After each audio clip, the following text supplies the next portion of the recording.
ଦୁଇଟି ରସୁଣ କୁଲା ଏଇଠି ରଖିଦିଅନ୍ତୁ।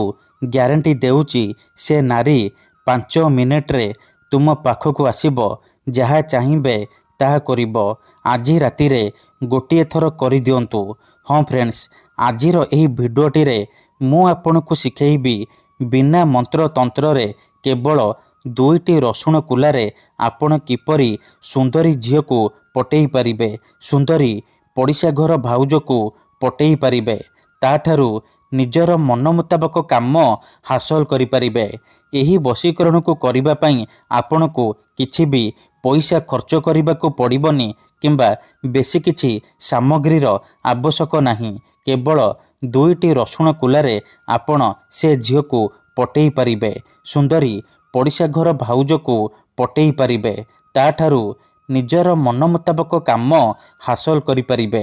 ହଁ ଫ୍ରେଣ୍ଡସ୍, ଆପଣ ସମସ୍ତଙ୍କର ଇଚ୍ଛା ଥିବ ସୁନ୍ଦରୀ ଝିଅକୁ ପଟେଇବା ପାଇଁ, ସୁନ୍ଦରୀ ପଡ଼ିଶା ଘର ଭାଉଜକୁ ପଟେଇବା ପାଇଁ, ତାକୁ ନିଜ ପ୍ରେମରେ ଦିବାନୀ କରି ତାଠାରୁ ନିଜର ମନ ମୁତାବକ କାମ ହାସଲ କରିବା ପାଇଁ। କିନ୍ତୁ ଇଏ ଏତେ ସହଜ ନୁହେଁ। ଏଥିପାଇଁ ଆଜିର ଏହି ଭିଡ଼ିଓଟି ଆପଣଙ୍କର ଇଚ୍ଛାକୁ ପୂରଣ କରିବ। କାରଣ ଆଜିର ଏହି ଭିଡ଼ିଓଟିରେ ମୁଁ ଆପଣଙ୍କୁ ଶିଖେଇବି ବିନା ମନ୍ତ୍ରତନ୍ତ୍ରରେ କେବଳ ଦୁଇଟି ରସୁଣ କୁଲାରେ ଝିଅ ପଟେଇବା ପାଇଁ ବଶୀକରଣ, ବିବାହିତା ନାରୀକୁ ପଟେଇବା ପାଇଁ ବଶୀକରଣ। ଏହି ବଶୀକରଣ ଏତେ ଶକ୍ତିଶାଳୀ କି ଯିଏ ବି ଏହି ବଶୀକରଣକୁ କରିଛି 100ରୁ 100% ସଫଳ ହୋଇଛି। ବର୍ଷ ବର୍ଷ ଧରି ଭାଙ୍ଗି ଯାଇଥିବା ପୁରୁଣା ପ୍ରେମକୁ ଫେରାଇ ଆଣିପାରିଛି। ଶାଶୁ, ନଣନ୍ଦ, ଦିଅର, ଭାଉଜ କାହାକୁ ବି ନିଜ ବଶରେ କରି ତାଠାରୁ ନିଜର ମନ ଚାହୁଁଥିବା କାମ ହାସଲ କରିପାରିଛି। ନମସ୍କାର ଫ୍ରେଣ୍ଡସ୍, ଓଡ଼ିଆ ଫଣ୍ଡା ଚ୍ୟାନେଲକୁ ଆପଣମାନଙ୍କୁ ସ୍ୱାଗତ। ଦୁଇଟି ରସୁଣ କୁଲାର ଏହି ବଶୀକରଣ ପ୍ରଚଣ୍ଡ ମହାଶକ୍ତିଶାଳୀ ବଶୀକରଣ। ତେଣୁ ଏହି ବଶୀକରଣକୁ ଆପଣ ଭାବିଚିନ୍ତିକି କରିବେ। ମନରେ କୌଣସି ଖରାପ ଉଦ୍ଦେଶ୍ୟ କିମ୍ବା କୌଣସି ଖରାପ କାମ ପାଇଁ ଆପଣ ଦୁଇଟି ରସୁଣ କୁଲାର ଏହି ବଶୀକରଣକୁ ପ୍ରୟୋଗ କରିବେନି। ଯଦି ଆପଣ ସତରେ ସେ ଝିଅକୁ ଭଲ ପାଉଛନ୍ତି, ତାକୁ ବିବାହ କରିବାକୁ ଚାହୁଁଛନ୍ତି, ତେବେ ହିଁ ଆପଣ ଏହି ବଶୀକରଣ କରିବେ। ଅନ୍ୟଥା ମନରେ କୌଣସି ଖରାପ ଉଦ୍ଦେଶ୍ୟ କିମ୍ବା କୌଣସି ଖରାପ କାମ ପାଇଁ ଆପଣ ଦୁଇଟି ରସୁଣ କୁଲାର ଏହି ବଶୀକରଣକୁ ପ୍ରୟୋଗ କରିବେନି। ଠିକ୍ ଅଛି, ତେବେ ଏହି ବଶୀକରଣ କରିବା ସବୁଠାରୁ ସହଜ। ଏହାକୁ ଆପଣ କେମିତି କରିବେ, କିପରି କରିବେ, ଏହି ବଶୀକରଣ କ'ଣ, ମୁଁ ଆପଣଙ୍କୁ ଶିଖେଇବି। ସମ୍ପୂର୍ଣ୍ଣ ପ୍ରୟୋଗ ବିଧି ଠିକ୍ ଭାବରେ ଶିଖେଇବି। ଜାଣିବା ପାଇଁ ଆପଣ ଭିଡ଼ିଓଟିକୁ ମୂଳରୁ ଶେଷ ପର୍ଯ୍ୟନ୍ତ ପୁରା ଧ୍ୟାନ ସହିତ ଦେଖନ୍ତୁ। ଅଧାରୁ ଛାଡ଼ିକି ଯିବେନି, ନହେଲେ କିଛି ବି ବୁଝିପାରିବେନି। ବିଧିଟି ଜାଣିବା ପୂର୍ବରୁ ଯଦି ଆପଣ ଆମ ଚ୍ୟାନେଲକୁ ପ୍ରଥମ ଥର ଆସିଛନ୍ତି, ତେବେ ଦୟାକରି ଚ୍ୟାନେଲକୁ ସବସ୍କ୍ରାଇବ୍ କରି ପାଖରେ ଥିବା ବେଲ୍ ଆଇକନ୍କୁ ମଧ୍ୟ ଦବାଇ ଦିଅନ୍ତୁ। ଯାହାଦ୍ୱାରା ଆମେ ଯେଉଁ ବି ଭିଡ଼ିଓ ଅପଲୋଡ଼ କରିବୁ ସର୍ବପ୍ରଥମେ ଆପଣ ଦେଖିପାରିବେ। ମନେ ରଖନ୍ତୁ, ଏହି ବଶୀକରଣ କରିବା ପୂର୍ବରୁ କିଛି ବିଶେଷ କଥା ଜାଣି ରଖନ୍ତୁ। ଯେମିତିକି ମନ୍ତ୍ର, ତନ୍ତ୍ର, ଯନ୍ତ୍ର, ବଶୀକରଣ ଇଏ ଏମିତି ସେମିତି କାମ କରେନି।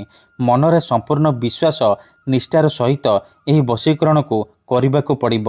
ତେବେ ଯାଇ ମୁଁ ଆପଣଙ୍କୁ ଗ୍ୟାରେଣ୍ଟି ଦେଉଛି, ଆପଣ ଯେଉଁ ଝିଅ ବା ନାରୀ ଉପରେ ଏହି ବଶୀକରଣ କରିଦେବେ, ସିଏ ସେହି ସମୟଠାରୁ ଆପଣଙ୍କ ଆଡ଼କୁ ଆକର୍ଷିତ ହେବାକୁ ଲାଗିବ। ଆପଣଙ୍କର ସବୁ କଥା ମାନିବ। ଆପଣ ତାକୁ ଯାହା କହିବେ, ଯେମିତି କହିବେ ସେ କରିବ। ଯେଉଁ ଝିଅ ଆପଣଙ୍କୁ ଭାव ଦେଉନଥିଲା, ସେ ନିଜେ ଆସିବ ଆପଣଙ୍କ ସହିତ କଥା ହେବ, ଆପଣଙ୍କୁ ଭଲ ପାଉଛି ବୋଲି କହିବ। ଯେଉଁ ପଡ଼ିଶା ଘର ଭାଉଜର ସୁନ୍ଦରତାକୁ ଦେଖି ଆପଣ ତାକୁ ଦିନରାତି ଭାବୁଛନ୍ତି, ସିଏ ନିଜେ ଆପଣଙ୍କୁ ଫୋନ୍ କରିବ, ଘରକୁ ଡାକିବ, ଯାହା ଚାହିଁବେ ତାହା କରିବ, କୌଣସି ପ୍ରକାର ବାଧା ଦେବ ନାହିଁ। ତେବେ ଏହି ବଶୀକରଣ ଆପଣ କିପରି କରିବେ, ଧ୍ୟାନ ସହିତ ଶୁଣନ୍ତୁ। ଏହି ବଶୀକରଣ କରିବା ପାଇଁ ଦୁଇଟା ରସୁଣ କୁଲା ଆଉ ଗୋଟିଏ ଛୁଞ୍ଚି ଆଣିବେ।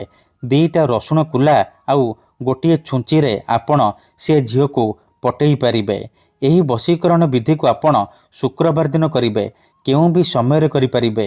ବିଧିଟି କରିବା ପୂର୍ବରୁ ଭଲ ଭାବରେ ହାତ ଗୋଡ଼ ଧୋଇକି ସଫା ବସ୍ତ୍ର ପିନ୍ଧିକି ଆପଣ ଏହି ବଶୀକରଣକୁ ଆରମ୍ଭ କରିବେ। ପ୍ରଥମେ ଆପଣ କ'ଣ କରିବେ, ଯେଉଁ ଦୁଇଟା ରସୁଣ କୁଲା ଆଣିଛନ୍ତି, ଗୋଟିଏ ରସୁଣ କୁଲାରେ ସେଇ ଝିଅ ବା ସ୍ତ୍ରୀର ନାମ ଲେଖିବେ ଯାହାକୁ ଆପଣ ପଟେଇବାକୁ ଚାହୁଁଛନ୍ତି।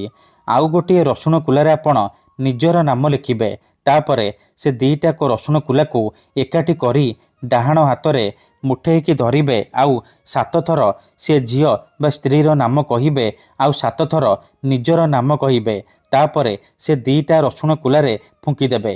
ଏତିକି କରିସାରିବା ପରେ ସେ ଦିଟା ରସୁଣ କୁଲାକୁ ଏକାଠି କରି ସେଥିରେ ଛୁଞ୍ଚିକୁ ଫୋଡ଼ିଦେବେ। ଯେମିତି ଦିଟାକ ରସୁଣ କୁଲା ଛୁଞ୍ଚି ମଝିରେ ରହିବ। ଛୁଞ୍ଚି ଭଲ ଭାବରେ ସେ ଦିଟା ରସୁଣ କୁଲାରେ ଫୋଡ଼ି ହେଇକି ରହିବ।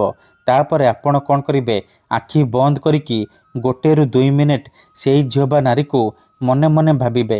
ତାର ମୁହଁକୁ ନିଜ ମନରେ ଭାବିବେ।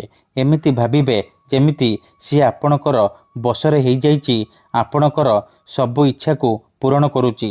ଏହିପରି ଭାବି ସାରିବା ପରେ କ'ଣ କରିବେ, ସେ ଛୁଞ୍ଚି ଆଉ ରସୁଣ କୁଲାକୁ ସେହିପରି ନେଇକି କୌଣସି ଏକ ଜାଗାରେ ମାଟି ଖୋଳିକି ପୋତିଦେବେ।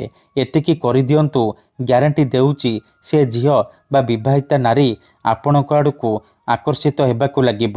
ଧନ୍ୟବାଦ।